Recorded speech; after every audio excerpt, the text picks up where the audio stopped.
Yeah, that's right. In fact, I spoke with Professor John Willis at the University of Baltimore about how this could impact the Democratic primary. With just 2 weeks to go until the primary, Thiru Vignarajah is dropping out of the race for mayor, standing behind former Mayor Sheila Dixon. John Willis is a professor at the University of Baltimore College of Public Affairs. He says that it will be interesting to see who Vignarajah's supporters choose to vote for instead. If it marginally helps one candidate or another, it's not going to be all of what Thiru would have gotten. It'll be a portion of it, and it may split 60-40 one way or another. Right after he made that announcement, Mayor Brandon Scott's campaign told 11 News reporter Tommy Clark that this endorsement came at a price. That senior campaign source says that Vignarajah actually offered the mayor his support last week in exchange for a high-ranking city position like police commissioner or CEO of schools. We asked Vignarajah if that was true. They said they sat down with you this morning, and Mayor said he absolutely cannot do that. He doesn't do backroom deals. What is your response? The mayor manufactures facts and figures all the time.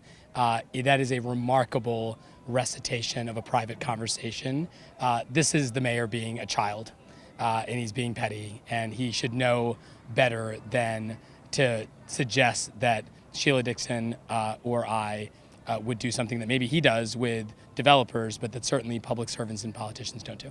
When we asked him point blank if he made that kind of offer, here's what he had to say. I don't talk about private conversations with principals. I'm not, just because he's breaking that rule for the purposes of struggling, trying to do a desperate last-ditch attempt for his campaign, I'm not going to. Tonight, Sheila Dixon is also responding to the mayor's allegations. She says in part, quote, "While we had conversations about issues facing the city and his desire to support my team in addressing them, I can say unequivocally that no promises were made regarding future employment with my administration." We offered Mayor Scott a chance to respond on camera. His campaign instead issued a statement that says, quote, "Thiru's endorsement was for sale and Sheila Dixon was more than happy to buy it. We'd expect nothing less from Sheila Dixon, who's already proven time and again her personal interests outweigh all others." Bob Wallace also putting out a statement saying in part, quote, "Now that Thiru Vignarajah has dropped out of the race for mayor, the voters have a clear choice between the policies and failures of the past and the promise of the future." Willis says that voters shouldn't let the controversy around today's announcement be a distraction from what really matters. I would call it a distraction. People ought to be focused on the principal core issues of every big city mayor's race. How did the person perform while they were in office? What's their vision for the future? All right, so take a look at this. The most recent poll from Goucher College showed that Mayor Brandon Scott has about 40%, Sheila Dixon with 32%, and Vignarajah with 11%. So the difference will come down to how that 11% ends up splitting.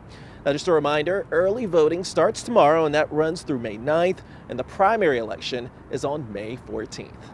Reporting live at City Hall, Kyrie Stewart, WBAL TV 11.